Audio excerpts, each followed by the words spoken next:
Why does it feel like the first $100,000 is almost impossible to earn, but the second one arrives so much quicker? It's not a cliché. It's actually a phenomenon, based on math, psychology, and attitude. Today, we're going in-depth on why the initial $100,000 is so tough and how you can shatter that glass ceiling. 1. The starting line is tough. Let's be real. If you're starting from scratch, earning your first $1,000 seems like climbing Everest without shoes. Why? Because you're exchanging time for dollars. Perhaps you're employed, side job, or small enterprise. The money is direct. You work, you get paid. You quit, money quits. It's at this point that each dollar is earned through hard work. You don't have money making money for you. You don't have leverage. And frequently, you don't have high-level financial planning advice, investment prospects, or the mentality of someone who has accomplished it.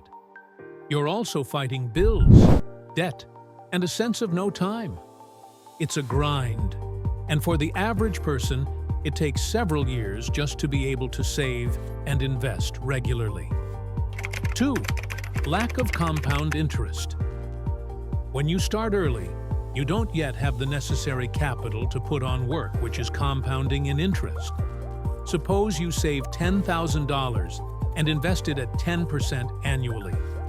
In 1 year, you've made only $1,000. That's great, but it's not altering your existence. Now, suppose you already have $100,000. That same 10% return is $100,000 annually. Huge difference, right? Compound interest doesn't work until you have capital. At first, it's glacial, nearly discouraging. You can't help but think, is this even worth it?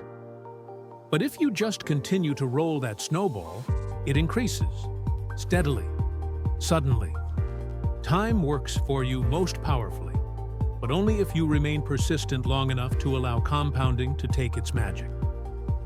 3. No leverage yet. Leverage differentiates time-based earners from wealth builders. We're talking about financial leverage, borrowing money in order to earn more. Labor leverage, leasing or working in partnership with other people. And technology leverage, leveraging software, content, media, or automation in order to multiply effort. You most likely have zero leverage when you're starting up. Everything weighs on you. You're doing the product creation, the marketing, customer support, and struggling to figure out taxes on Saturday. But when you do discover systems that work and generate income, be it a thriving business, property investments, or a buildable skill, you can transition from laboring in your life to working on your wealth. 4. The psychology barrier. The real fight?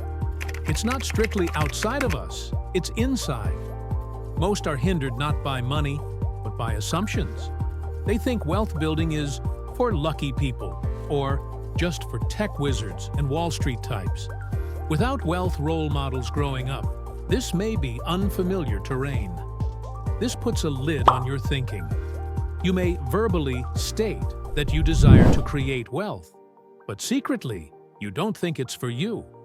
To shatter this, you must rewire your mindset around money, risk, and opportunity. You must learn from those who have done it. Make it normal. Make it feel possible. Because it is. 5. The environment trap. You become the average of the 5 people you spend most of your time with. If they spend every cent they earn, dislike what they do, and believe that wealth is a lie, you'll pick up that vibe. But when you surround yourself with builders, creators, investors, and people who think bigger, you grow by osmosis. Change your circle. Change your trajectory.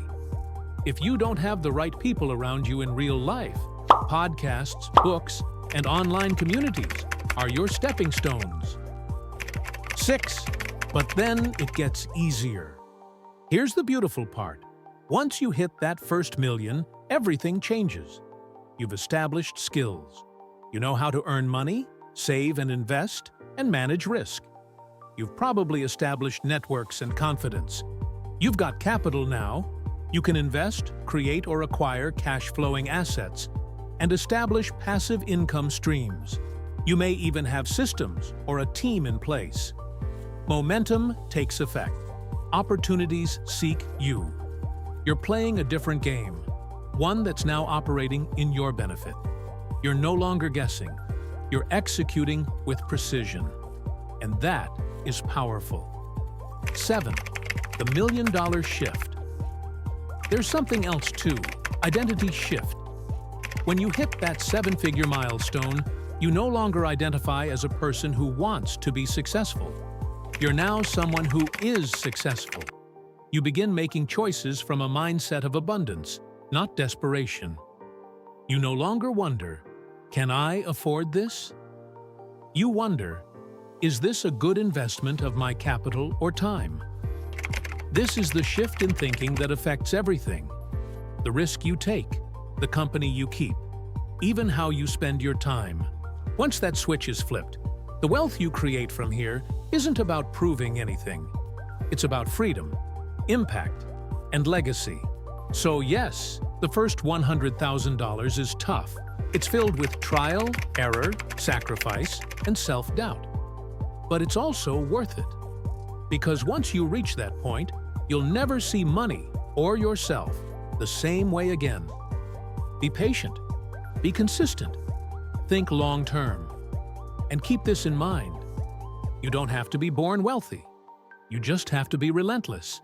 If you enjoyed this video, found it inspiring, or even just thought-provoking, don't forget to hit that like button and subscribe to our channel.